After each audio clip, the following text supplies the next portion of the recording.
Good morning, everybody. Thank you for joining us.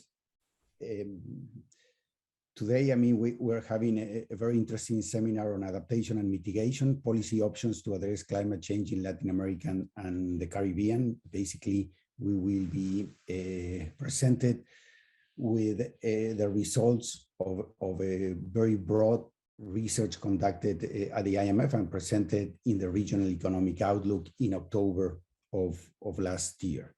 So we all agree that in Latin America and the Caribbean, the issue of climate change has become front and center as important economic sectors such as tourism and agriculture continue to be impacted. Countries in the Caribbean in particular have begun to call on others to take action together to avoid future disasters. Regional policymakers have a variety of mitigation tools at their disposal, but given that Latin America and Caribbean economies are so diverse and climate change impact their economies in different ways, it's important to have a broad discussion on how can they enact a combination of policies that best fits the characteristics of each country, basically to deal with this issue. To explore these challenges, Ana Ivanova and Alejandro Guerson of the IMF will share findings from the research that I just mentioned from the Western Hemisphere Department, and Elías Albagli, Director of Monetary Policy Division at Chile's Central Bank, will provide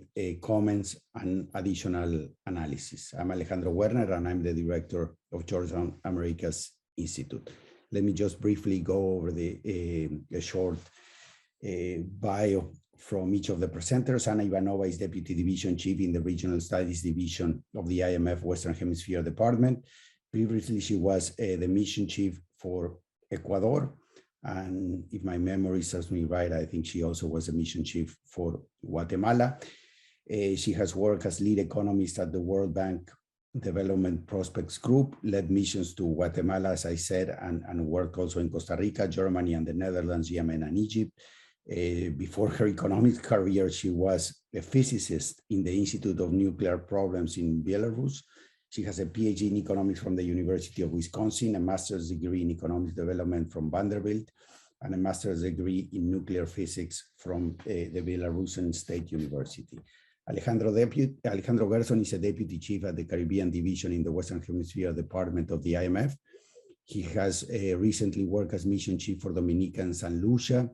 He has done extensive modeling work on the macroeconomic impact of natural disasters, including evaluating the returns of investment in infrastructure resilient to natural disasters and the impact of climate change, and also has led work on the first disaster resiliency strategy at the fund.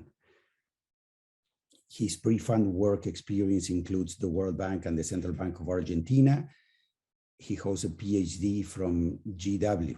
Elías Albagli has been the director of the Central Bank of Chile's Monetary Policy Division since August 2018. Elías also worked at the Central Bank Economic Research Group as a senior economist, as an economic analyst. He was an assistant professor of economics and finance at USC, and he did his PhD from Harvard University, and he has a master's in economics from the Catholic University of Chile. Let me just say that we are taping this webinar, and the video will be posted in our page, in our webpage, relatively soon. We will have a Q&A session in the last 15 minutes of the presentation, so you can start sending your questions throughout the presentation using the Q&A box. And we invite you to join our contact list, and that you follow us in social media, and we will be putting the information in the chat box. So with that, Ana, again, thank you, and Elias and all of your colleagues. Chao, Hie, and Diane will be joining you also for the Q&A session, I think. So the screen is yours, Ana. Thank you very much, Alejandro, for inviting us. And we are very excited of presenting this work, which is a joint work with many people. It was presented in the Rio chapter. I guess I understand that Carolina will share the screen. Okay, so this work is basically on climate change challenges in Latin America and the Caribbean, but we also talk a little bit about the opportunities, not only challenges. Next slide, please. So our main conclusions in this work is that Latin America is different from other parts of the world. In particular, the structure of greenhouse gas emissions is different in Latin America. Latin America has much cleaner production of electricity, for example, and less emissions, lower share of emissions from energy sector, but higher share of emissions from agriculture, land use, and forestry. In this light, we believe that a multi-pronged approach would be needed in the region to combat the challenges related to climate change. One single policy is unlikely to be able to solve the issue given the diversity of climate-related challenges in the region. So for example, there may be a need to change the price of polluting products. So policies such as a carbon tax may be helpful, but it would have to be supplemented with policies that support investment in green technologies, for example. And I will talk in more detail later about this. This is in terms of mitigation, and just for the benefit of everyone, mitigation it refers to the policies that are directed at reducing greenhouse gas emissions. There is also a side of adaptation in Latin America, which is policies that allow adapting to consequences of climate change, for example, natural disasters. So these policies are aimed at building resilience. And in terms of adaptation, building structural resilience complemented with financial resilience can yield long-term benefits in terms of economic growth and also positive implications for the budget, or less negative implications for the budget. However, building this resilience requires financing, and significant upfront costs of building resilience also imply that there is a need for donor participation and also higher private sector participation. Next slide, please. So what are the main climate-related challenges in Latin America and the Caribbean, and what actions have been taken to date by the governments? Next slide. Latin America is a very diverse region. Here we split the countries into three groups. The countries that are relatively large emitters, and we include here Brazil, Mexico, and Argentina. The countries that may not be emitting so much themselves, but are vulnerable to the impact of climate change. For example, countries that are suffering from frequent and high intensity natural disasters. And these are countries in the Caribbean and Central America, as well as countries that are not contributing to emissions perhaps so much themselves, but they are dependent on carbon-based activities, for example, commodity exporters in Latin America.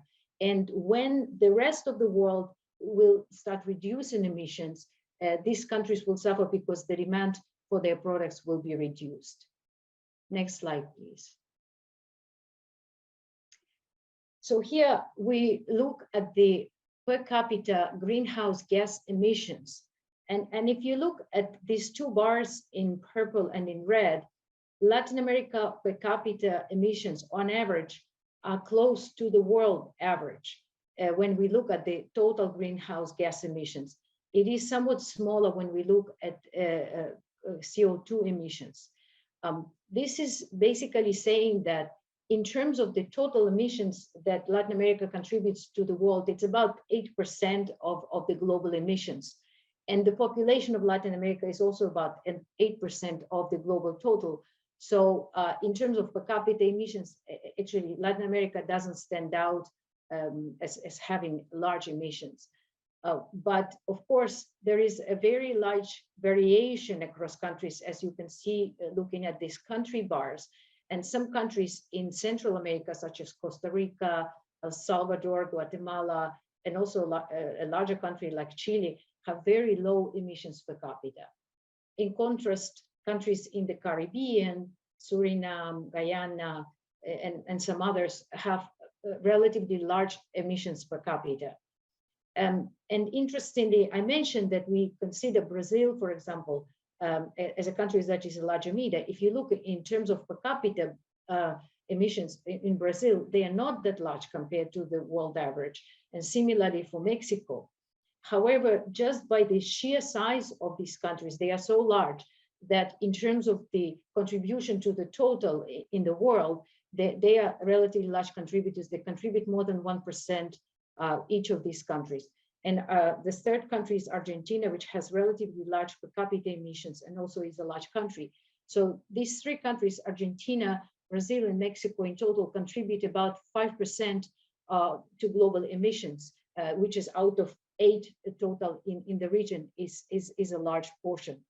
In contrast, some of the oil producers don't contribute that much to the world emissions, but because they are exporting, for example, oil or other products, this contributes to emissions elsewhere in the world.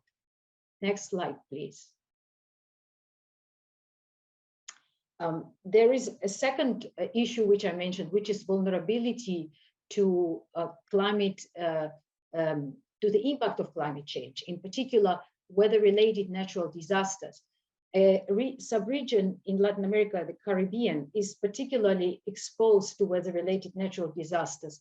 It has a relatively large size of the impact, about 2.5% of the GDP in terms of damages, and also frequency of these natural disasters per land area is relatively high in the Caribbean. Apart from the weather-related natural disasters, climate change may bring other challenges, such as increase in the sea level, the change in precipitations, which may affect the agricultural activity, higher temperatures, change in biodiversity. All of these impacts, they are not captured in this picture, but the region will be affected by these changes. And another part of the region which is relatively vulnerable is Central America. Next slide, please. As I mentioned, the composition of emissions is quite different in Latin America from other parts of the world. Here we show the sources of electricity generation. And as you can see for Latin America, the share of electricity generation that comes from renewable sources, such as wind, hydro, nuclear power, is about 60%, which is much larger than the world average of about 35%. And some regions are using even much less. For example, Middle East and Central Asia is only 10% coming from renewable. So in that sense, Latin America is a champion in making the production of electricity greener. However, there is a heterogeneity within the region. As you can see here, if you look at Central America and Latin America, they have relatively large share coming from renewables, but in contrast, Caribbean has a very small share that comes from renewable sources. So there is still work to be done in that region. So overall, the structure of emissions in Latin America is less shifted towards the emissions from energy sector, which is shown in red bars here. It's only about 40% compared to the world of more than 70% from energy. In contrast, you can see that this blue and the purple bar, these are emissions from agriculture and emissions from change in land use, for example, deforestation. And the share of emissions that comes from these two sectors is much larger in Latin America than in the world. So this very different structure of emissions in Latin America presents challenges for the policymakers. So what have the governments done so far in terms of mitigating the impact of climate change in Latin America? Actually, what we showed on the previous pictures is not only the result of natural endowment of these regions, which allowed the hydropower, for example, to be quite widespread, but also of government policies.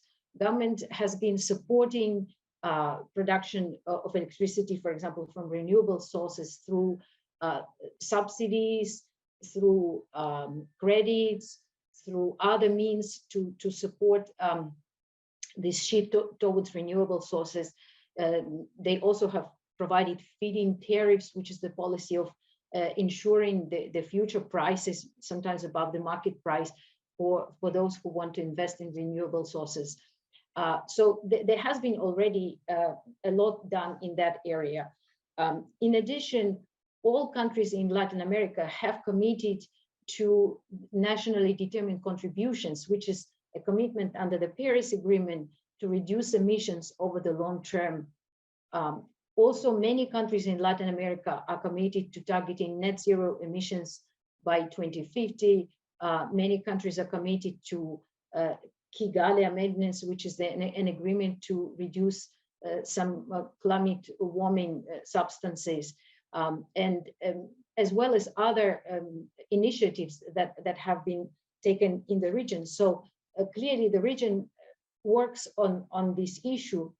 But if you look at this chart that I present here, the instruments such as a carbon tax, which directly is geared towards increasing the price of these polluting products, is very rare in Latin America. Only 4 countries, well, on the chart we don't have Uruguay, but Argentina, Chile, Colombia, and Mexico have implemented a carbon tax. And the level of this carbon tax is very low, and it covers only 20 to 40% of all products that emit. So this instrument is not heavily used in the region. On the other hand, some of the countries in Latin America still have relatively large fuel subsidies. And here in purple, we show what we call explicit fuel subsidies, which is simply when the price of this product is below the supply cost, the cost of production of this product. So these are the subsidies that are, of course, taken away from the budget resources, and they are also very often not helping the vulnerable population, because the vulnerable population doesn't consume, for example, gasoline. So these subsidies are not efficient, and they are encouraging the consumption of these polluting products. So this is something that can be done from the policy making point of view. On this chart, we also show what we call implicit subsidies, which is basically when the price of the product is not taking into account the damages that the consumption of these products generate in terms of global warming, local pollution, and other factors such as road damages and congestion. So our colleagues in Fiscal Affairs Department came up with the methodology of how to estimate this sort of fair or efficient price, and the difference between this price and the actual price is this implicit subsidy shown on the chart. So this says that there is a lot of space and need to do more in terms of changing the prices of these polluting products. So how large are the climate mitigation gaps in Latin America, and what are the policy options to reduce them? So here we broke down the possible policies into 2 groups. One is price-based mitigation policy, such as, for example, removal of fuel subsidy or carbon tax. There is other option, which is called fee-based. It's basically a system of charges and rebates that punish those products that are generating too much pollution, and subsidize those products that are below certain level of pollution. There is also a possibility of introducing emissions trading system, which is a system where there is a cap on emissions, and there is a possibility of trading a permit to, for example, to emit more. So this is a market-based system where emissions can be traded. And this mechanism also can work not only for the energy sector, for example, but for other sectors, the same as with fee-based. But the implementation of the scheme in a way is more difficult. For example, for the emissions trading, you need to have property rights to be able to implement the system. And in some of the areas, such as forestry, for example, it can be difficult. Other types of policies, non-price-based mitigation policies, include public green infrastructure investment. So that's when the government directly invests in renewable technologies, for example, building electric bus fleet or investing in solar panels. The government can also do it indirectly by providing fiscal incentives and other policies that can promote low carbon energy sources, for example, education policies that help, let's say, in agriculture to learn about the sustainable agricultural practices. Another option is supportive regulations. This is basically regulations of product standards or the limits on emissions that can be imposed, and other regulatory policy that can allow to reduce emissions and also switch to renewable technologies. And these policies are more popular than the price-based mitigation policies, but sometimes they are less effective and more difficult to calculate the impact of these policies. And finally, we put separately nature-based solutions here, which include some of the above mentioned policies, but they are different in a way that they are targeted towards restoring natural ecosystems and really building what environmental economists call the carbon sinks, such as, for example, the forest. So reforestation can allow absorbing the greenhouse gas emissions and therefore reducing the total emissions globally.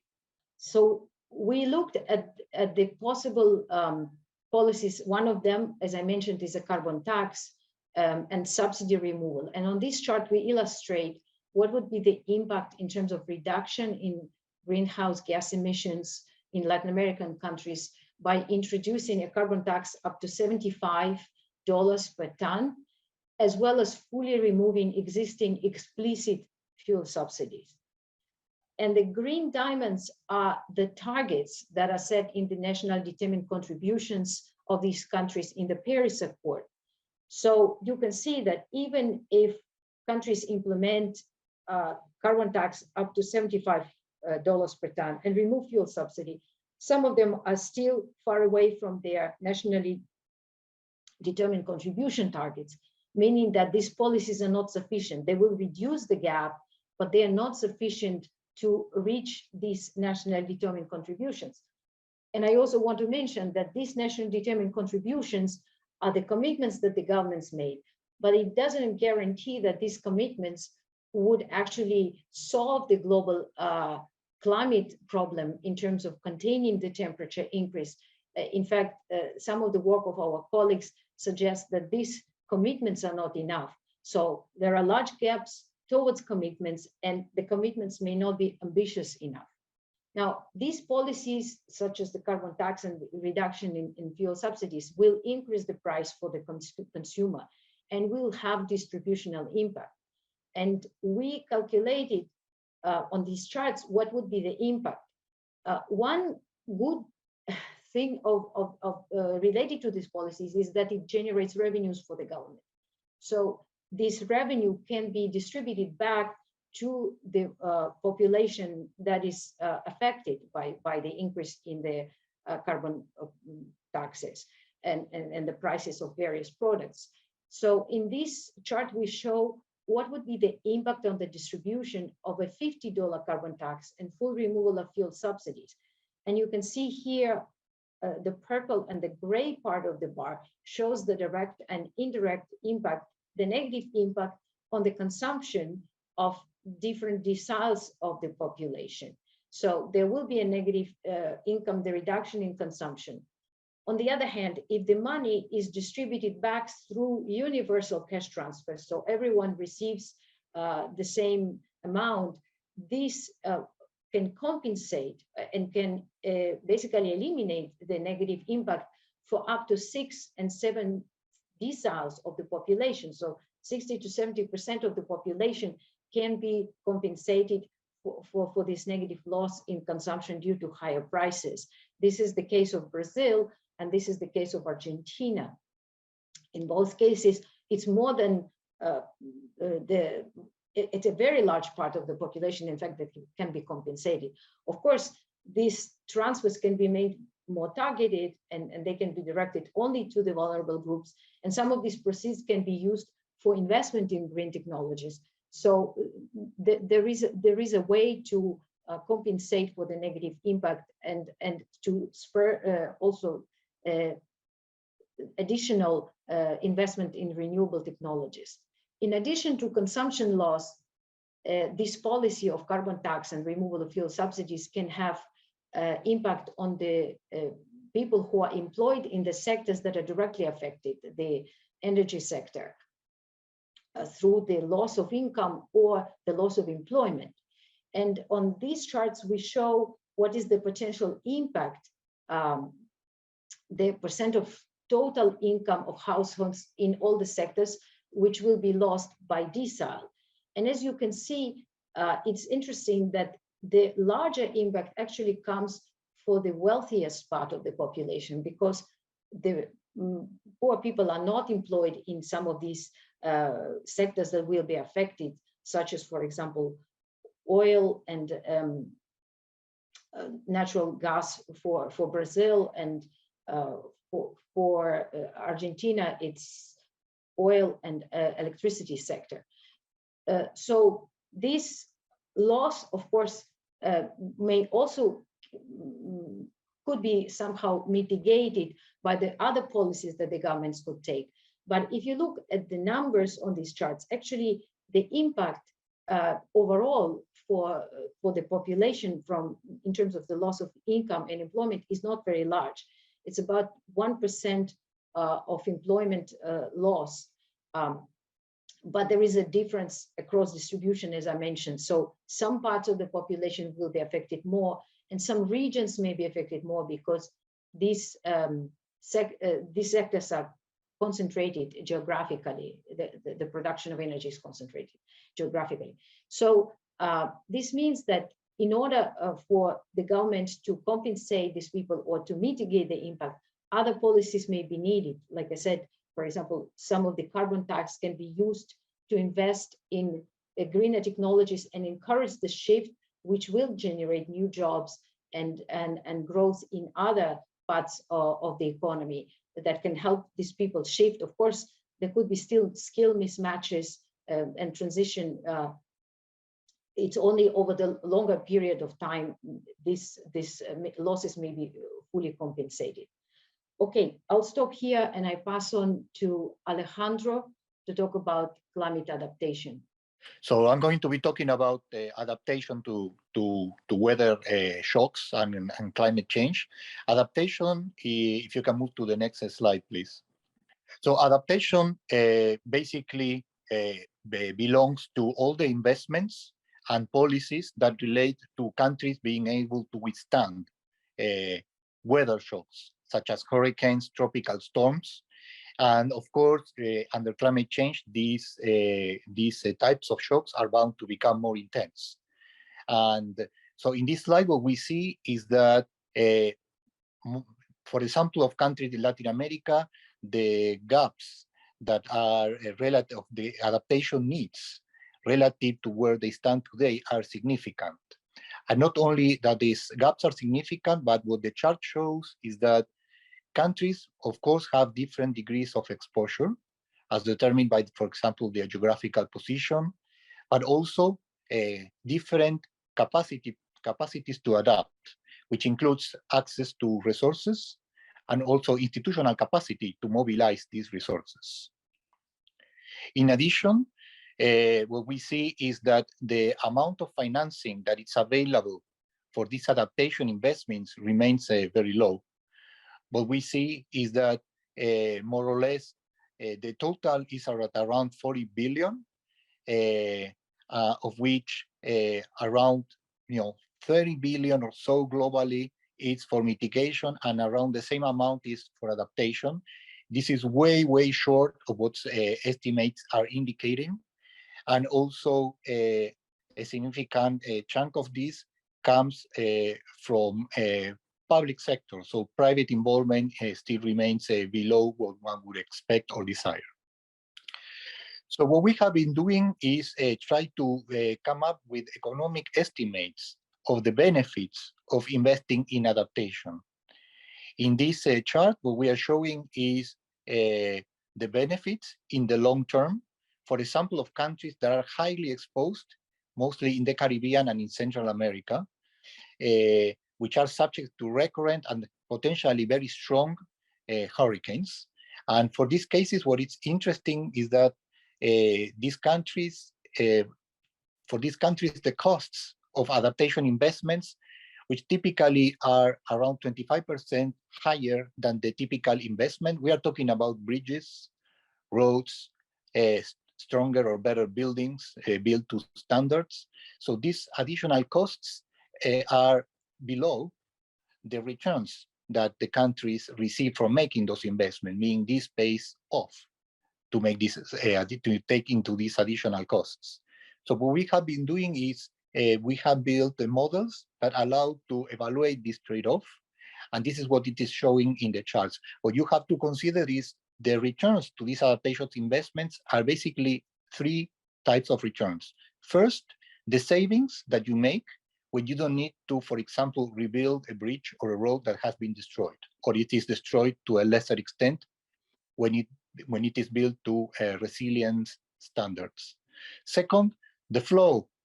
For example, if a port or an airport cannot function for a long period, there are losses in the economy, for example, inability to export, to trade products with the rest of the world in this example. So this is a flow loss. It's all those sales or productions that you will miss because of not having the adaptation. And the third element, which is very important, is once all these investments are in place, they are positive repercussions around the economy. For example, suppose you are an agriculture producer and you are exporting, and you know that given your experience, last time you wanted to export your produce, it happens that the port was unavailable because of a hurricane. So you lost your ability to export. So once investors, once people operating the economy, investors, consumers, can see that the basic infrastructure is resilient, they will invest more. And when they do that, wages are going to be higher, employment is going to be higher, and so on, and growth and output is going to be higher. So what we are showing in this chart is exactly that calculation based on models that we built specifically with these assumptions and for this analysis.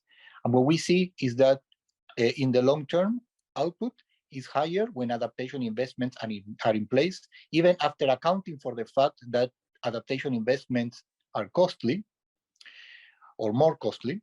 And then also the fiscal balance. So assuming that the government makes the bulk of these investments, which is typically the case, given we are talking about public infrastructure to a large extent, for most cases, the yields in terms of, for example, tax revenue as the economy becomes bigger and stronger in the long term outweighs the cost. Here, what we are saying is an estimate of some of the flow benefits that are, and stock benefits that I was talking about.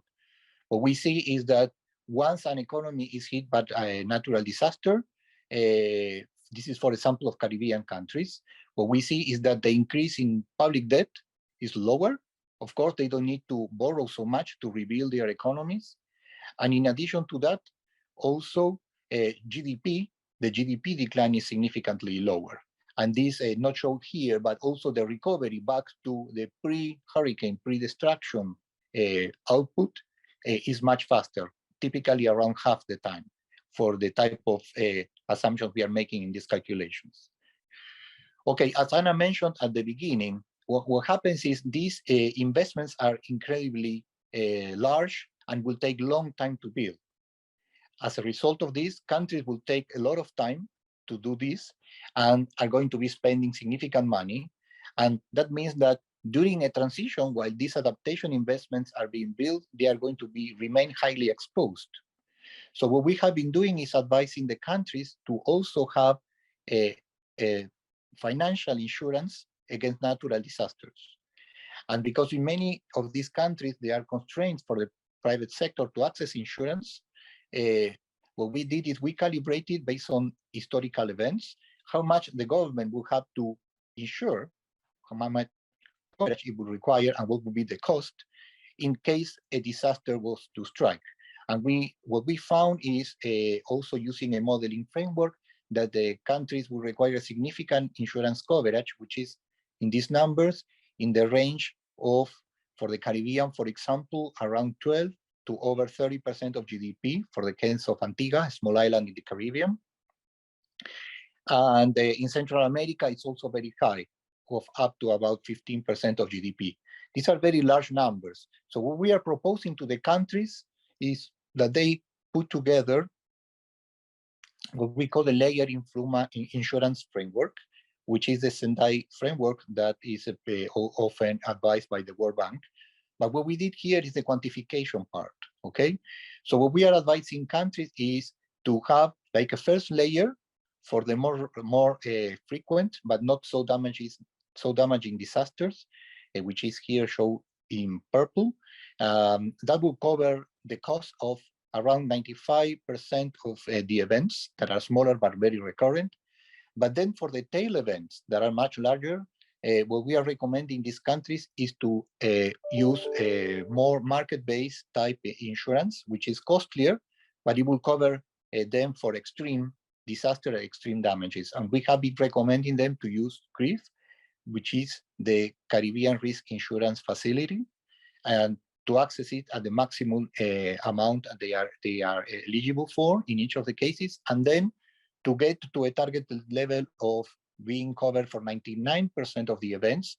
If needed, use other market instrument. Here we calibrated to a state contingent bond, but go cat bonds and this type of instrument is what we are talking about. Next slide, please. So here what we are showing is what will be the cost per year in percent of GDP of those insurance policies. But we see it is fairly expensive. And now you can also see the rationale for us to recommend self-insurance, saving funds, because relative to the coverage the governments will get, the amount of the cost is much smaller in each of the cases. Of course, very much related to interest rates that they are paying on debt. For the other instruments that are more market-based, these costs are much higher per unit of coverage. It's just to finalize, we also put together some ideas of what the other opportunities in these policies that we are recommending, both on mitigation and adaptation. And of course, you know, mitigation efforts also have environmental and health benefits. Investment in green technologies and infrastructure, as I mentioned, generate jobs and growth. Sustainable farming can help food security and lower the transition risks. The shift to green technologies for some of the countries can be beneficial. And this is what we show in the table, that some of Latin American countries have reserves of what we call green commodities. These are the metals that are required in the greener technologies, for example, lithium, copper, and silver. And as you can see, some of the Latin American countries have fairly large reserves of these commodities. And as Alejandro just mentioned, investment in resilient infrastructure has growth and fiscal benefits. So there is also a positive side to these changes. Thank you. This is all we have in our presentation. Thank you very much, Ana and Alejandro. I mean, super comprehensive. Let me turn it now to Elías. Thank you, Alejandro. Thank you for the invitation and the great presentation that we just heard. Let me share my slides. I'll like to start with a brief overview of the paper. I think this chapter, is a very valuable contribution because it does several things at the same time, and it's both a good read for people who are interested in this topic and are just starting, but also for those who've been around for some more time, because it is both general and at the same time specific. And I think it really brings forward the key issues confronting Latin American countries in this energy transition that the world has to undertake in the next couple of years. On the one hand, the paper has a very thorough discussion about the type of risks and that the region faces in terms of both physical and transition risks. It points out that both are crucial, but that they might differ among countries. For example, that Latin America and the Caribbean as a whole has about the same emissions as the world on average, but has a marked bias towards emissions coming from the agricultural and land use sectors. And that means that the challenges faced by the region are going to be somewhat different than those for the broader world. It also puts a lot of emphasis on the differences between mitigation and adaptation, two very important levers of policies going forward. And it makes the point very forcefully that more priority and also more funding is needed to address both issues, and again, with varying importance across countries. And one point that the chapter makes, which I find very important to make forcefully, as the authors do, is that we need more price-based mechanisms, which are almost absent in Latin America and the Caribbean.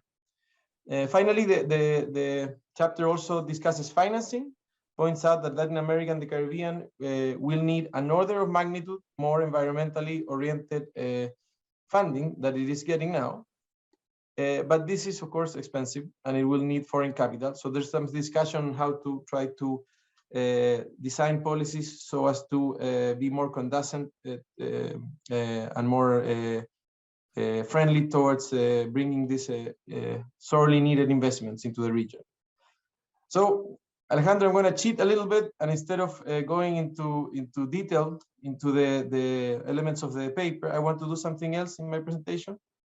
Because when I should make a disclaimer, this is the second time that I discussed the piece, and I actually learned a lot in this second round, the things that I haven't picked up the first time. So I asked myself, what is wrong with this chapter? And the answer is, there is nothing wrong with the chapter. The problem is that people don't take it into account. They don't change policies. Countries are not listening to this. And that's where I want to put my remarks. Because I think the IMF has a key role to play going forward in making sure that this changes. So I want to make 3 points in the 4 or 5 slides that make up my presentation. First, I think that we need to stop talking about climate risks, and we need to start talking about expected outcomes. And this is not only a matter of how we call things. This is, I think, one of the important drivers of the bias, of the inaction bias that we have. Because we tend to think about climate as an issue about risks, and it's not about risks anymore. So I want to make this first point to start. The second is that to actually start talking about scenarios with probabilities, at least approximate probabilities, and start talking about what the expected scenario is going forward, I think we need different models. But moreover, more than different models, we need alternative approaches that sometimes are model-free. So I'll try to make this point more clear. And third, and this is perhaps the most important comment, I think the IMF needs to take a more prominent role pioneering this analysis that uses different models and different approaches, because I'm pretty sure that when they do, they will find that reality is actually much, much dire and much harsher, and this should be communicated to countries and to governments with the corresponding harsher tone. So let me start with the first point. I looked up the definition of risks in the Merriam-Webster dictionary. This is what it says. It says, it is the possibility of loss or injury. I also like the third definition. It says, the chance of loss or the perils to the subject matter of an insurance contract. So basically, what are the 2 main elements in the concept of risk? It's something that may happen, and it's not good. Okay. So those are the 2 main concepts, very, very, very standard in discussion on risk. How do central banks deal with risks? And here I can talk a little bit about the work that I do on a daily basis, forecasting the macroeconomic developments. We start with a central scenario, the one that we think is the most likely, and we try to figure out how macroeconomic variables, inflation, and what should the monetary policy rate be according to the most likely scenario. And of course, then we do sensitivity analysis. We consider other scenarios, you know, worse things that could happen, or sometimes better things that could happen. But those are risk scenarios. And we have a very clear terminology to refer to risk scenarios, in the sense that they are scenarios with less probability than the expected scenario, and some of them are good, some of them are bad. Okay, that's so. Now with this concept, which is kind of obvious, let's just go to the risk taxonomy in the climate language. This is how it sounds like. A physical risk is a scenario in which climate change significantly affects ecosystem services, the physical part of nature, and affects the economy throughout the linkages. There's also transition risks that are related to scenarios in which changes in legislation or market trends have a material impact on the economy. But here I should note, and this is the main point, that the standard climate economic analysis, for example, the one you find in the IPCC or the NGFS, they ostensibly omit references to relative scenario probabilities. This is not just a casual omission. I mean, they say it. No, we are not going to talk about probabilities because who knows what may happen. And therefore, we have this discussion about risks, but according to our traditional understanding of risks are something that are sort of, less likely things to happen.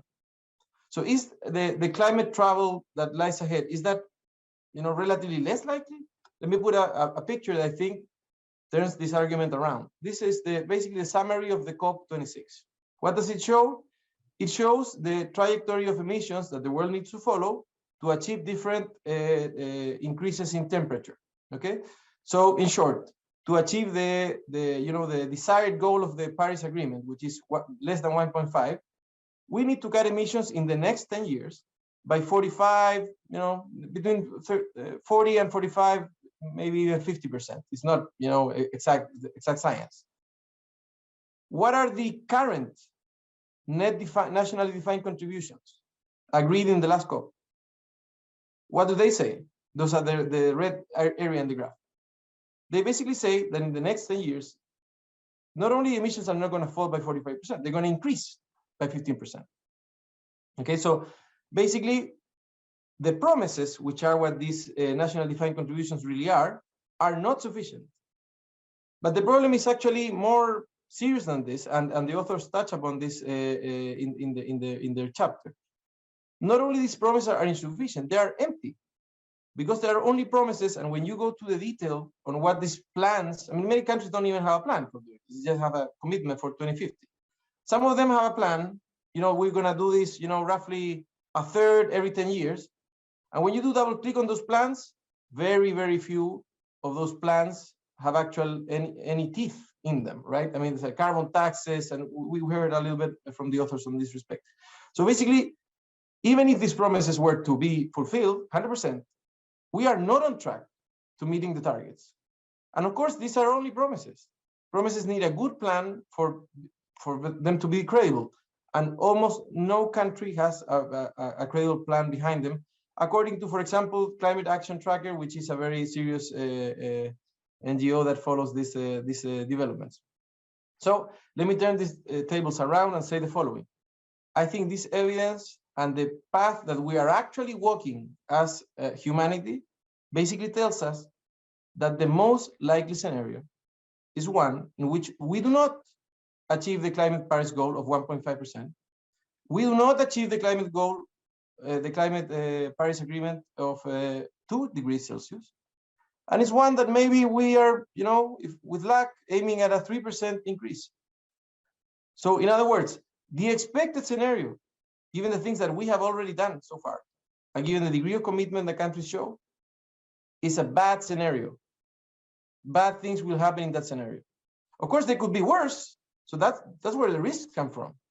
And maybe we get lucky and they're a little better. So maybe there are some positive risks. But you see, this is not the way we understand the climate future.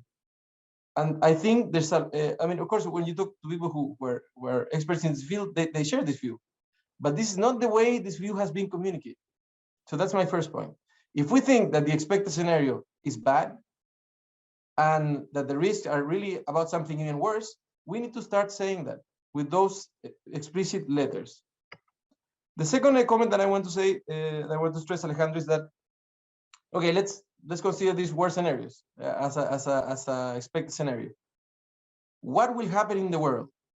And here we stumble into our second problem, which is take the standard integrated assessment model for which Nordhaus received his Nobel Prize, and let's ask that model what happens in a world in which temperature increases by 4 degrees Celsius. This is a terrible scenario.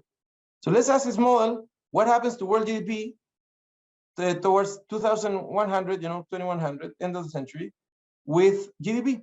And the answer is the effect is about 4-5% loss in the level of GDP. So to put things into context, what this is saying is basically, look, under business as usual, meaning in a model without any climate linkages, we expect the world to increase GDP 5-fold, literally 5-fold in the next 80 years. So this is telling us that if climate doesn't behave and we end up in a bad scenario, then maybe world GDP will only increase by 4.8-fold as opposed to 5-fold. So this is tiny. I mean, there are many discussions that have much larger effects, fiscal imbalances or, inflation or whatever. They have larger effects than this. So no wonder that people are not worried about this because the effects are tiny. But I think the reason the effects are tiny is because the current climate models that we have the capacity of solving have 3 main problems. The first problem is that they have a very difficult time dealing with nonlinearities and tipping points. But nature is all about nonlinearities and tipping points. There's nothing linear about nature. But we know that, of course, from the natural sciences, not from economics, where we usually work with linear models, which are the ones that we can solve, right? Second, these models have a very hard time considering the multiple planetary boundaries that we are seeing today. Climate change is one of these boundaries, but there are many boundaries. And the point is that they reinforce each other. So we mess up climate, we mess up biodiversity, and biodiversity messes up climate again. So we enter this reinforcing cycles. And these models, because they don't have these multiple dimensions, typically don't have these amplification mechanisms. And third, and this is one of the topics that most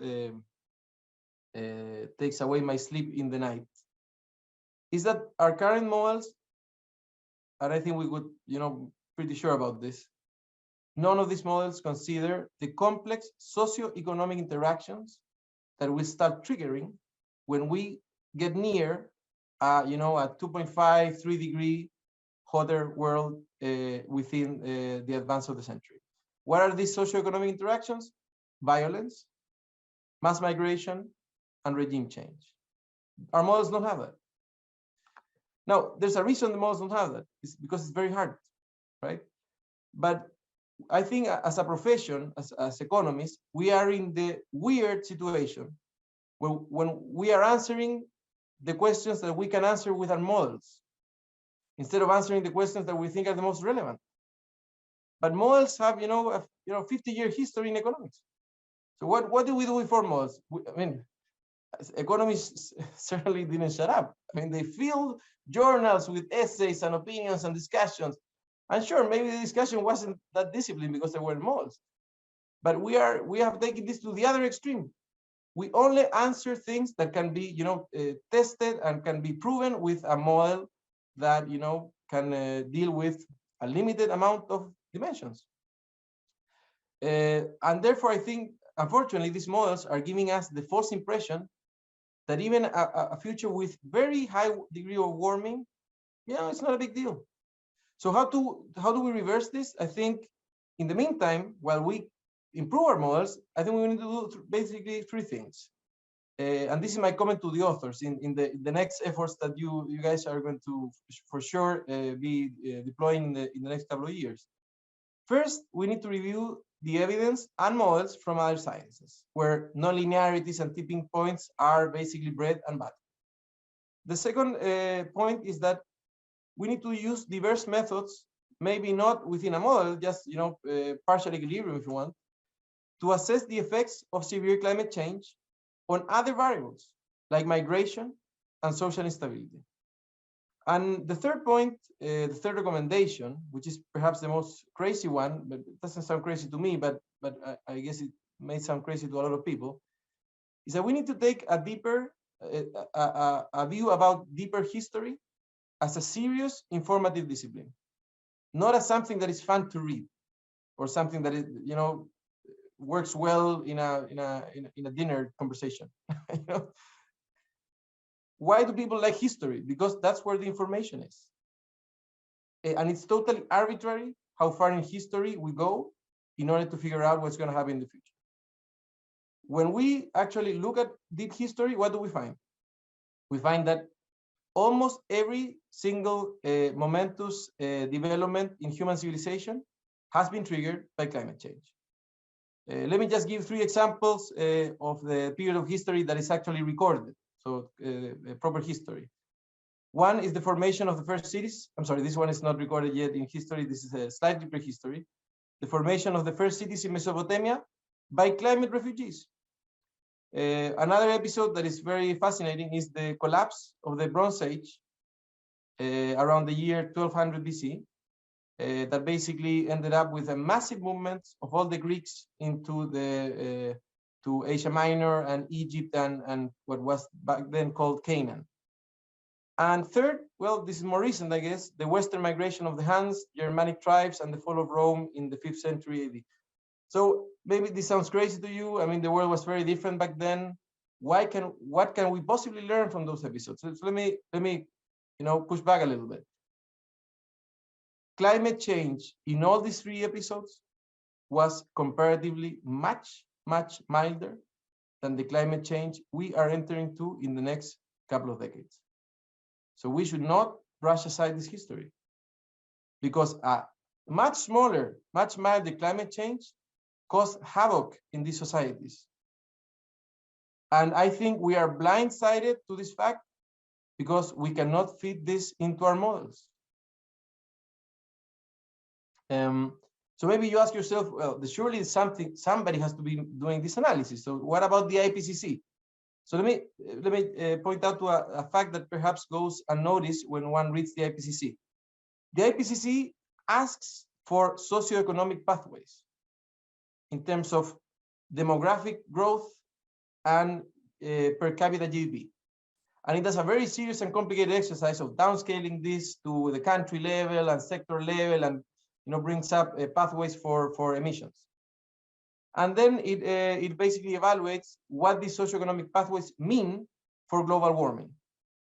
What it doesn't do is the reverse exercise, which is say, okay, given that the world is going to warm up by this and this much in each scenario, what does that imply for the likelihood of the world actually reaching those levels of population and per capita GDP? That reverse argument is not done because that's very hard to do. So that gives the false impression that, for example, there are scenarios, feasible scenarios, where there are 12 billion people living in the world and the weather is 5 degrees warmer. That's one of the scenarios, the RCP 8.5 that the IPCC models. So does that scenario sound feasible? A world which is 5 degrees Celsius hotter and has 12 billion people. That's an actual scenario of the IPCC.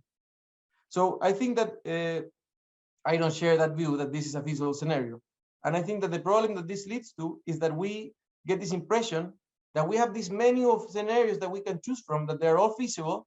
And perhaps there are some that are less desirable because we don't want to live in a 5 degrees Celsius world, but it is feasible to live in a 5 degrees Celsius world. But I think, again, this is a result of the limitations of the analysis that we are using. By revealed preferences, it must be the case that governments, corporations, and households, at least jointly, do not perceive a bad scenario as sufficiently likely. Because otherwise, we wouldn't need this nudge from the IMF or from climate scientists to do something about it. People would be desperate to do something about it. The fact that we're not doing it must be revealing the fact that people have not got the message. And I think these are some of the reasons why people have not got the message. So let me just finish with this last slide. And I'm sorry if I'm a little bit out of time. Why does the IMF have a leading role to play here? in my perspective. First of all, because the IMF has in its mandates and objectives. So this is a quick snapshot of what you find in the website, the main page of the IMF. The objectives of the IMF is basically to provide stability, right? They do so by lending to countries in distress, by surveilling the macroeconomic and financial landscape so that they can detect, sources of future instability, and then by building capacities in governments, central banks, and so on, so that other agents in each economy can also do a good job in detecting and reacting to these trends. So given this, let me just come out of the closet and give you my view of the next 20 years, what I think is the most likely scenario. In a plausible scenario, at least, the one that I think is the most likely, we will see large parts of the world that will get much, much poorer in the next 20 years. And that poverty will lead to instability and regime change in those parts of the world. And that instability is going to be contagious. It's going to spread through massive migration flows from the equatorial belt, mostly towards northern countries, some probably to South America as well. And this will lead to political instability and polarization in these recipient countries. A little taste of this is what we have already seen in the last decade or so, but this is only a little taste because we are talking about maybe tens of millions of migrants. And the scenario that I have in mind here is a scenario where hundreds of millions or maybe even a billion migrants, try to force their way either to the north or to the south, where conditions are at least livable, if not pleasant. We have actually seen this scenario many times in the past. It's just that you have to go deeper in the past to figure this out, but it's in the past of civilizations. So how likely is this scenario? For me, it has more than a 50% chance of happening. Maybe you don't agree with that, that's fine. But I think we can all agree that a scenario as bad as this one just has way too much probability of happening for the consequences that it has. But as things stand right now, there is no answer of how likely this scenario is. Not by the IPCC, not by the NGFS, not by the World Bank, not by academics. And I think, this is an unattainable, this is an unsustainable situation. Because until we start pressing on this matter with more force, and we try to put a number on how likely this terrible scenario is, people are not going to react. And that's why I think it has to be the IMF, among other institutions, but chiefly the IMF, that puts forward this new way of looking at things, of analyzing this problem, and tries to put a number in the table. A number in the table that other people can say, we don't agree with the number. But this is why we don't agree with the number. This conversation has not yet started. And I think it has not yet started because the people who are trying to start it belong to the sciences, to the ecological world, to the, the environmentalists. And people who work in finance and in governments don't listen to these other people. They think they're the disgraces that love nature and don't understand trade-offs in labor markets. But the IMF is uniquely positioned to make this bridge. So, guys, I hope you do it, and you can count with all my help, at least personally, and hopefully also from the Central Bank of Chile. Thank you. Thank you, Elias, for such a thoughtful comments and your views on how these issues should be handled, both from the academic community and from the policy world, and in particular from the IMF. So, we've run out of time, so I'll give Ana and Alejandro a chance to respond. And if we don't get any questions, then we will wrap up. But Ana, Alejandro. Well, first of all, I want to thank Elias for such a interesting discussion.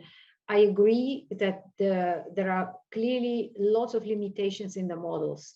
And I think it is kind of interesting that you're making these comments in this event, right? Because this institute, from what I understand, is actually perfectly positioned to talk about interdisciplinary topics. And so, I think it's great that if we could meet with the scientists, from ecological science or history, and think about it more. I strongly agree that nonlinearities are very important and they are not handled well. And there may be some other sciences where we could learn. I used to be a physicist, so I was thinking of thermodynamics or some other models, that could be helpful, or the models of earthquakes, or the models of some events, tail events that maybe nature scientists have better handle on because they're more dealing with it. But we need to think about it. I strongly agree with other issues that you mentioned on migration. That is a topic we haven't even started, that we have to look into this issue. What are the potential implications? I also think that, it's a little bit hard for us to say whether this scenario is central or not, because as you mentioned, it has to be related to climatologists. And we at the IMF, we are economists, we take their input as given. And it's very hard for us to argue with them because we know the economic side of the model. We don't know the ecological, the climate side of the model. So it is a very difficult process because we have to indeed, merge these different science approaches. But I have to say that the IMF, I think, is taking this very seriously. And as you have seen, just the shift that we have done in terms of the coverage in both surveillance and lending of these climate risks. And now the RST, the new facility that we have, the trust, resilience and sustainability trust, which has climate component in it. So, we are introducing new lending instruments, we are introducing new facilities, we are looking, we had a WIO chapter, and I think there is a new WIO chapter coming on climate change. So it is a topic that is very close to the heart of IMF economists, and I think it's becoming center stage in terms of their surveillance and lending in capacity development as well. We do assessment of infrastructure investment. But I agree, that being said, I think we are doing some things, but a lot more has to be done. And I really like this idea of interdisciplinary approach that we are starting. We were forced to do it when we dealt with the pandemic, right? We were forced to go out of the economics model and think about issues that are macro relevant from economic point of view, but they are not something we know, the epidemiology, right? So I think these things are happening, and we have to adapt. And I think the IMF is doing it, but more can be done. And we are very happy to have somebody like you from the government of Chile that can work with us. And I think the example of Chile and Costa Rica in the region, where the comprehensive climate strategy is put in place, and it incorporates many elements. This is something that other countries can learn, and we want to learn more of what you're doing in that regard. So I think the only thing I can say, we have to keep working. There is a lot more to be done. Thank you, Ana. Let me, Alejandro. So thank you. Let me very quickly address Elías. Thank you, Elías, for your thoughtful comments. What I want to remark is that there is a corollary of your comment, Elías, which is as follows. We at the IMF, as an institution, we work to address typically cyclical, meaning short-term, within the next 5, at most 10-year issues. And here we are talking about 50 to 100-year concerns, right? When we talk about these increases in average atmospheric temperatures and the consequences of that. So this also requires some perhaps institutional change in our at the IMF to focus, and of course much more contribution from the academia. As you can imagine, we try our best to build models and to study this the best we can, even in our own field in economics. But what we are asking for, Elías, is a complete change of the way we model. This is what I understand you are saying. So the standard techniques, the ones that you are correct, we are using, would not account for these cliff effects. We have started to do some of that, but I don't think it comes close in the context, for example, of designing fiscal rules under climate change. But I don't think we are coming close to the very important elements you are pointing at. So I basically agree, and there is a lot of work that needs to be done. and to think in broader terms than the ones that we are currently thinking. I agree on that. And just to finalize, the other thing is just to let you know that all this work that I've been presenting on adaptation, it is using actually Nordhaus type equations that Elías mentioned to calibrate climate change, and also work on climate change in the modeling based on the IPCC scenarios that I have not shown in the slides today, given the time limitations. But all these climate change elements and the impact on the economies, we have the results, and we do share this with the authorities every time we go on Article 4, every time we do our surveillance work, every time we work with the government. And I can tell you from the adaptation side in the Caribbean, many of these policies are already being addressed and taken. Thank you, Elías, again. So let me close, and again, thanking you for such a deep and rich discussion, and maybe with 3 comments. First of all, Elías, I really enjoy how you put this discussion in context.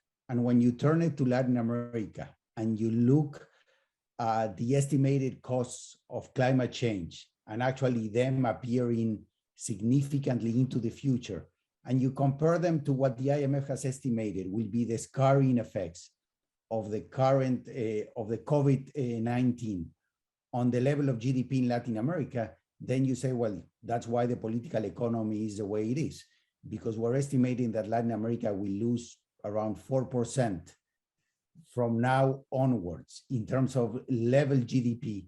And we're asking the region to do investments and efforts to combat the effects of climate change in the future, when now they're going through a crisis or a level shock that is of the similar size of what we're estimating for the future vis-a-vis climate change. So I think, I mean, there are the science, as Alejandro was saying, also academia has to work in a much more comprehensive way, interdisciplinary way, etc., to analyze these issues and come out with better solutions, or with the same solutions, but with a different process. And then we get convinced that these are the costs, and then the policy implications will be others. But I definitely agree with you that there's so many dimensions of non-linearities in these very complex models that the conclusions will be completely different. Secondly, I would say that your executive director at the IMF should use your slides when other executive directors say why the IMF is involved in these issues. Because I think there's still discussions around whether the IMF should be discussing, working on these issues, etc. There's even some executive directors, and I can say it because I'm no longer there, that say that that climate change is not macro critical for their countries, etc., etc. So hopefully we will count with your representative at the board to actually show your slides and be as convincing as you were. And Alejandro, I think we should not get into this debate of, I think there's no government or multilateral institution that has been designed to deal with issues that are 100 years from now and that has such a long horizon. But this is a problem that we are confronted with, and maybe just changing the charter. I think the IMF will have to find a way to do things like the World Bank and the governments, the member governments, etc., to deal with this problem, maybe with the structures or the institutional setup that they have. I mean, if we now get involved in a discussion on how do we change the setup, it will take another 10 years to get into an agreement. And I think the IMF has been extremely effective in morphing into different type of institutions when the world economy required a different type of IMF, from its foundation, thinking about advanced economies, then dealing to emerging markets for cyclical issues, then dealing with the transition in Eastern Europe. And hopefully now it will be able to be an important piece of this puzzle to deal with climate change. So with that, I mean, we will have the recording up in the website. Let me thank you all for such an in-depth and very interesting discussion.